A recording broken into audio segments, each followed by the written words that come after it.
Well, thanks everybody again for joining and for popping in this afternoon, evening, wherever you're joining from. I'm excited to kind of talk through the very basics and how to get started and hopefully be able to share a little bit of a story from someone who has just recently started an esports club and team in their school system. So our guest hopefully will jump on here in a moment. My name is Nathan Wells. I'm based in the Phoenix, Arizona area in the southwestern US. And I am the Senior Manager of Customer Engagement for I2E EDU. And why that matters to today is we have a group we work with, and we've branded it I2E Sports as the shirt I'm wearing, which is kind of fun. And through I2E Sports, we work with esports coaches and consultants and people that are doing esports now in their own school systems and state systems around the US primarily. And they then go and support school districts and schools and startups and different groups that are trying to get into esports. So we really feel our space is that getting started and really helping get things launched is kind of what we do. We do partner with other partners like CDW and Lenovo and some of these bigger groups that then can help on the technology side and outfitting these amazing arenas and doing some really cool stuff. But our goal and our niche here is to really get you started and get you going. Hey, Renee, I'm allowing your mic and camera if you would like. There we go. And helping you get going. If you'd like to stay in touch with me, I'm at EdTechWells and our company is at I2EEDU. We use the hashtag I2eSports when we're doing Twitter and Instagram stuff. Like I said, I do have a guest with me, so I'll let her jump on and take over here in just a second, which is kind of cool. The way we're going to run today is Renee is going to share a little bit about what she's been doing in her school and kind of the cool stuff she has going. I won't take her thunder away. And then I'm going to come back in and talk about the process of getting started and what Esports 101 we've really seen be some good starting points and really what good resources are out there and how to get going. And I say starting points, and maybe you've actually been doing a club or had a team going for a little bit, but you need some help or you need some other things to get going. So that's where we're going to go today. Renee, are you good to jump in? And if you are, you should now be able to come off mute and camera if you would like. And you also should be able to take over the slides, I believe. If not, I can run the slides for you. So let me know how you would like to do that. Hi, I'm Renee Dawson. I'm an educational technology specialist in Atlanta, Georgia. If you don't follow me on X already at APS ITS Dawson, you're missing a bunch of good stuff. I'm constantly posting on there about my esports team, about what I do all day long, resources, just fun stuff. So follow me on X if you don't already. And on Instagram, I'm trying to get better at posting on there, but you can find me there at Dawson Ed Tech. So I wanted to kind of talk about something that I started at my middle school that I didn't think was going to be a big deal, but has turned into an amazingly huge deal. And it's something so simple that really anyone can do. We started a middle school lunch bunch esports team. We had all the equipment for our after school program. It was sitting in my room. I'm the after school coach as well. And I was just thinking, like, I don't know, like this stuff is not being used during the day. And I feel like there's a chance for it to make a difference if I could use it during the day. So I started setting it up at lunch and just kind of spreading the word with the boys that were on the team that they could come down and game during lunch and that they could bring a friend that wasn't on the team if they wanted to.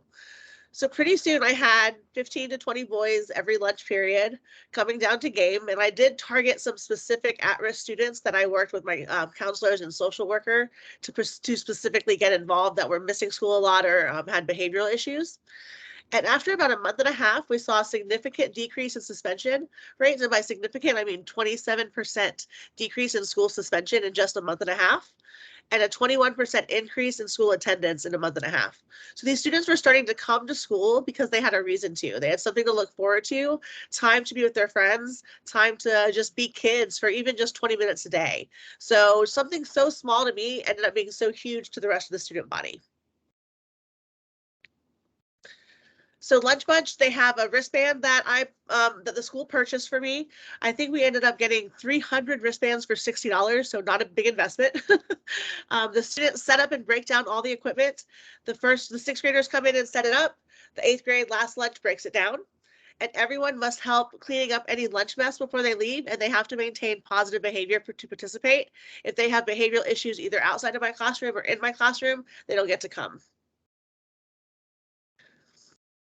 So a few things just to consider. I'm not a gamer. My gaming expertise stopped at about Super Nintendo. So it's been a really long time since I've gamed. And I don't want anybody to think that not being a gamer will stop you from running a successful program. I run a very successful program and I don't ever touch the equipment. The students understand that this is a privilege. Even my ones that are most at risk for behavioral issues are the ones that are usually the best behaved, because they get that this is a privilege and I don't have to do this for them every day. I'm doing this out of the goodness of my heart. And if they stop respecting that, then the program is going away. This also helps them work on their soft skills and their social skills. I very rarely intervene with their disagreements unless it starts to get like swear words or a little too like heated for my liking, but they solve most of the problems on their own. So they're working on these social skills that a lot of times they don't have chances to work on in class because the teacher stops them. It's kind of like the good old days of recess when they had recess outside and they had to solve their own problems. They're having to solve their problems in the games and outside of the game, and even learning some soft skills on how to address adults and how to work together on a team. And then I maintain a bracket for easy and fair play. All the boys want to play certain games every couple weeks. So we switch out the sports games they want to play. They want to play Madden or NBA 2K. So we switch out those games. And I run a random bracket where I start the bracket at the beginning of the month with a name randomizer. They play down the bracket to a winner. And then we switch games to NBA 2K. And I put a copy of the bracket on the next slide. I use FigJam for it. Because FigJam also has a timer and a name randomizer, and it's free. So that's what I use to run my bracket. And I just type their names on the little lines, and they usually maintain it during the tournament. Like whoever wins, they'll go up to the smart board or to the box light and type their name on the next line. So they keep it up for me as well. So they do a pretty good job with it. That's awesome. I just wanted to ask you, so you said you already had equipment, and we'll talk about that in a second because that's a separate thing that some people have to deal with. But it was just sitting there. So did you use it at all during the day? No, I did not use it all during the day. It was only used after school. Yeah. And so you had these like amazing esports machines, right? Right. And you're trying to find other ways to use them in a middle school environment. That's awesome. That's really cool. So did you see, talk about the attendance and the suspension rate going down, or in a positive direction, I should say. How many of those kids joining the lunch group are not a part of the after school? I would say about 50%. Really? That's cool. Yeah. That's cool. Did you get more kids interested in the esports team? I did. I have a few more that have joined now after school, and Yeah. I have some that are doing the lunch bunch because they have other sports they play that prohibits them from being part of the after school. They either play football or basketball or do Yeah. something after school. I mean, we have transportation for esports after school, so that's a big barrier that we got rid of. So that's not an issue, but some of them have after school commitments. They have to watch their siblings. They have a couple of them are in eighth grade and have jobs already. So, there's just different things that prohibit them from joining the team. So I wanted them to have that opportunity to be a part of a team, even if they couldn't be part of the official team. That's cool. And then real quickly, last question. I think you were telling me something about some other staff members were kind of popping in or helping or a part of it. And some of our other staff members like to pop in and either challenge the boys or sometimes they'll help out. If I have a big crew, I have like backup I can call, just not that I need it, but just another adult to be in the room in case something happens, like we have to evacuate or something, just having another set of hands. Or if we go on lockdown, we tend to go on lockdown a lot where I am. So just having that extra set of hands to help if something happens. But the staff members know when they're in there, they'll pop in during lunch and challenge the boys or just kind of get in on the gameplay or the game talk to each other. So it's a lot of fun to see them get involved with it. That's amazing. That's fun. I can see that. Yeah. And it's a great, just another way to connect with your kids too, which is really fun in different environments. So thank you, Renee. I know this was short, but thank you so much for sharing with us. Yeah. And I'll put our socials back up on there if you all want to connect or ask more questions. And you can also put those in the chat as well. So in our time remaining, I'm going to talk quickly about kind of getting started. So Renee mentioned that her school already had, and Atlanta Public in general, they have a really great esports program going and some really great stuff there. And I love the lunch bunch concept. That's why I was so excited for her to share, because honestly, if you don't have an esports program, that's a fantastic way just to start with what you have. You don't have to have fancy machines and all the leagues started. You can actually start in this very simple way that kids are just excited to be a part of something. I loved what Renee said about, kids just wanted to be there. They saw the responsibility. They knew it was a privilege, right? All those things she talked about. And so you can start in really simple ways. We talked through as I2 Esports that we kind of have this support map that we go through where there's that preparation. What do you want to do? How do you want to get started? Where are you going to get going? And then we work with folks on recruitment, and that could be somebody like Renee, like who in the building is going to be the person? Who are the support people going to be? Who's the next person that could help if they need to? Sometimes that's launching a club, like Renee's example of like the lunch bunch. I think that's a fun concept. It could be an after school. That's usually what we see as an after or before school. Depends on how your schools are. I know in a couple of areas of the country in the US, school for high school doesn't start till 8:30. Well, you may have kiddos that can't do stuff after school, but they would love to do something before school. So that just depends on your environment. And then how do you host matches, and then reflection on the season. So this is a support map in a way that we support folks that are going through a system. But when it comes to you just on your own, has nothing to do with being a part of training or anything. These are some things that we usually recommend kind of thinking through and preparing if you're wanting to actually kick off. Now, again, you could just start this semester, next fall with a club. Just basic, getting kids together to play, to have a place to belong is a great way to get started. But as you start thinking through it, these are really important pieces that we see some of these get skipped at times and not thought through. The biggest one that we see get skipped is funding. Esports should, it's not always, but should be treated as any other sport would be. So if you're going to pay a basketball coach a stipend, we should have a stipend for our esports coach, right? Like those types of things. Training. A lot of times we just assume, well, you are kind of into games or you're into technology. That's usually the most common one. You're good with technology. Why don't you start an esports program for our kids? And that person has no either coaching experience or no gaming experience or a combination of both. So what does training possibly look like? What students are you going to invite to this? What is the environment going to look like? Both digital environment and physical environment. Those are both really key considerations to think through. And then really planning out what a season could look like.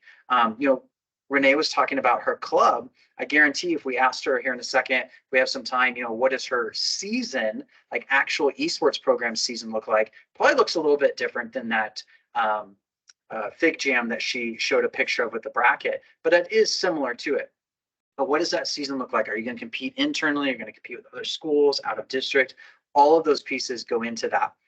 Again, funding, think through it. One of my favorite things I've seen with esports is bringing in the kiddo that maybe isn't necessarily going to be your top gamer or maybe isn't going to game hardly at all, but man, they're excited for designing the jersey, designing the logo for that you're going to get up on the wall or that you're going to put in the newsletter, or right, that graphic design, or maybe they're not even graphic design, they're just pencil design, and then you can graphically capture that. So those are fun things to do.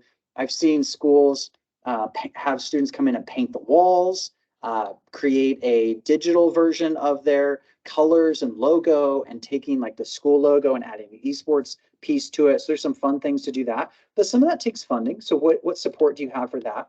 How are the coaches and advisors going to be running this all the way through recruitment and hosting the things? Also things to think through. And I'm going to go through some of this kind of quickly. And these are just things that we recommend you think through. And then if you would like to talk more, we can, and I can get you some examples and some more details. There's also some on our website I put on the page in the chat earlier. So a way for students to communicate. Are you using a secure platform like Microsoft Teams? Or do you have another platform that you're going to be using? A space for coaches to post messages, place materials, code of conduct files, messaging to parents. How are you going to stream? Are you going to jump into that? Are you going to capture through digital capture? Are you going to be using a program like that? And I love this. I talked to a district last semester that they thought they had to get into this like crazy video capture. They had to set up a whole new system. They had to do all these crazy things. They actually had the system in place. They just didn't realize they could use it for video capture. So that's just one of those things you may need to talk to somebody that's done it before, or just kind of think through with your IT folks, maybe like, hey, could we do this? Do we actually already have stuff to run this? And you may already have that in place. In our current day and age, the way our technology works, a lot of it's pretty integrated, which is pretty cool. Physical environment. Are you going to run in a classroom like Renee had that picture of?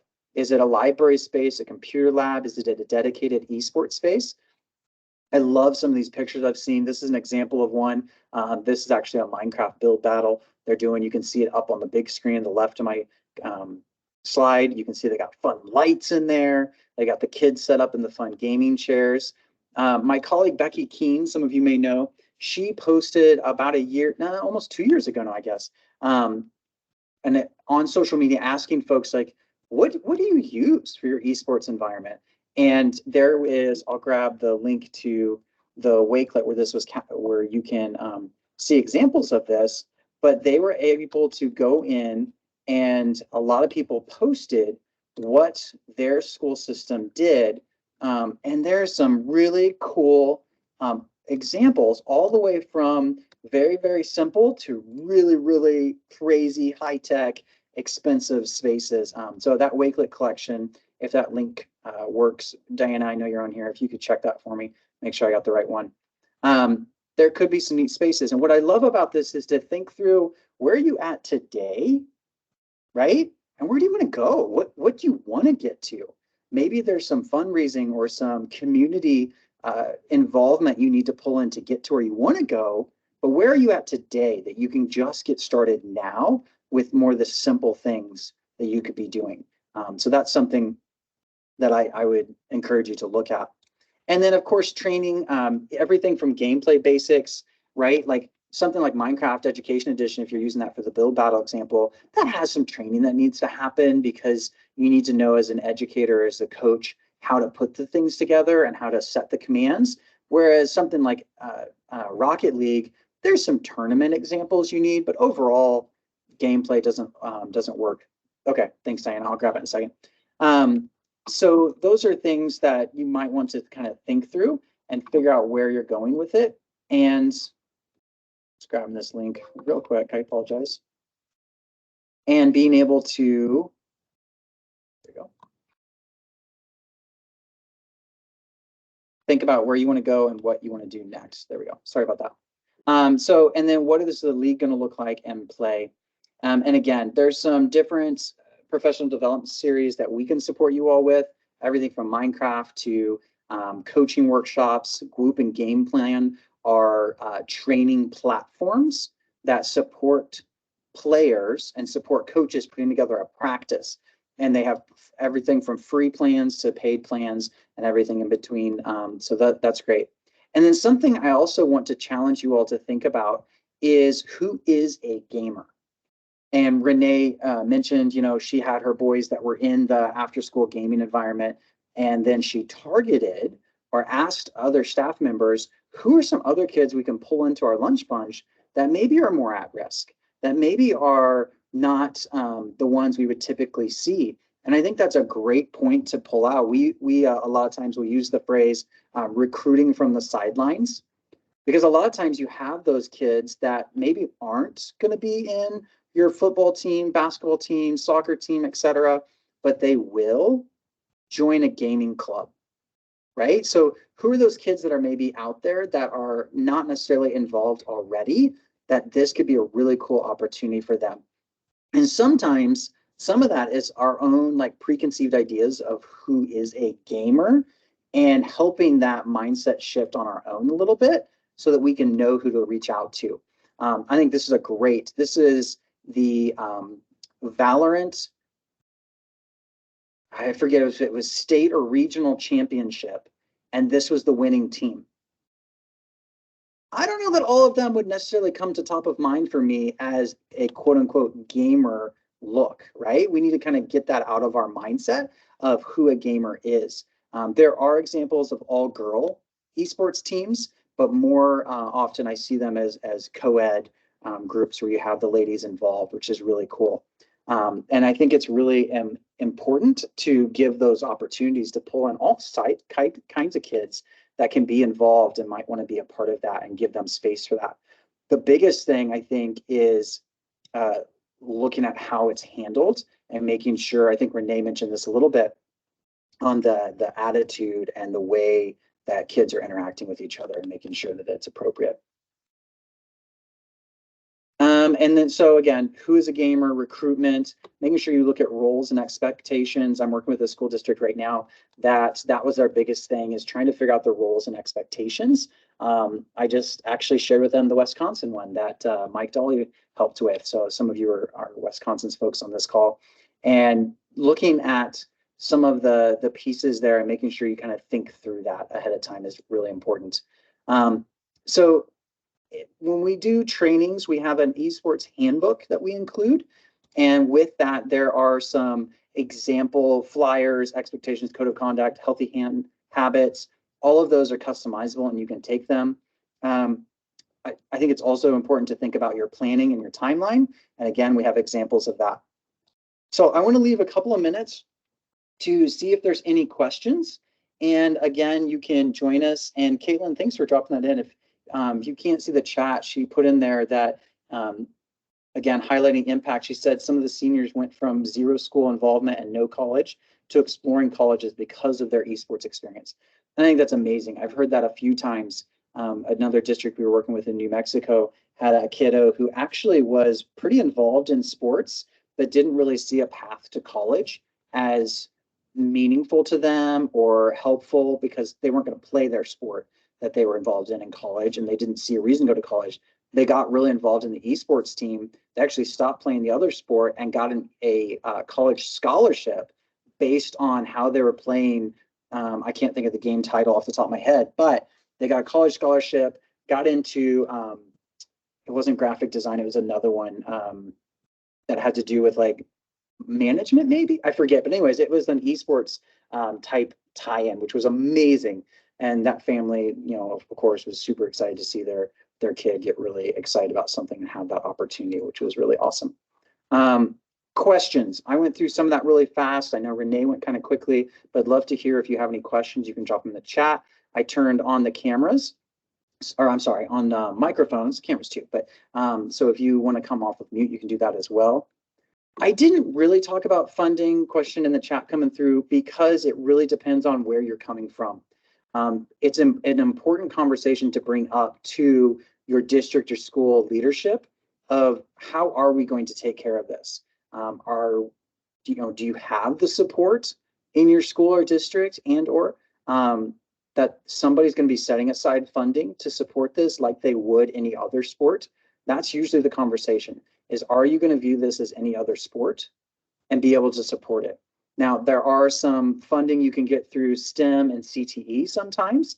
One great way I've seen the labs used is you join forces with like a CTE program. Now, this is more of a high school setting. And the CTE, because they need more powerful machines for graphic design and for CAD and Adobe programs, right? You can also use those machines then for esports because they will run some of those gaming titles. So that's a great way to kind of join forces with somebody in your school that already has funding. Let's be honest, CTE has great funding, and be able to kind of go alongside them and bring esports in to work together. That's just one example of ways I've seen that. Another one is there's some schools that are bringing in esports as a game design class or something similar. And because it's a part of the curriculum, then there's different funding that opens up that you can use to support the purchase of machines and stipends and other things like that, that then can help kick off an esports opportunity that wouldn't be there without it being part of like the curriculum, which is kind of cool. Anybody else that's on, if you have other funding ideas or things you've seen, please feel free to jump on or drop that in the chat. But thanks for bringing that question up. I know that there's some other amazing people doing amazing things. If you search X or Instagram just for the hashtag esports, you can see a lot of cool things that people are doing and things that are coming up. I know there's some great partners around the nation that are doing some cool stuff. Every education conference, ed tech, let me clarify, ed tech conference I've seen the last year and the programs I've seen moving forward are adding a heavy emphasis on esports. So if you have an opportunity to go to one of these ed tech conferences, whether it's regional or national, I know, for instance, coming up next week, Bet UK, I'll be at FETC in Orlando. One of our colleagues will be at TCEA is coming up next month. Q, which is in Palm Springs, California, and the Salt Lake City one. There's one in Indiana that's coming up in the next month. All of them have major esports threads as part of the program. So if you have an opportunity, that might be a great way to do that as well. Oh, that's awesome, Caitlin, talking about finding a sponsor in the community through their internet provider. Yeah, getting community involvement is huge. There's people that want to support schools and don't know how. Local businesses, more regional businesses, and they're not sure how to reach out and to be a part of what the school is doing. This may be a new opportunity for them that they've not had before because they want to sponsor something or they want to be able to come in and help. And that's a great, so getting involved in the community, reaching out to area groups is really helpful.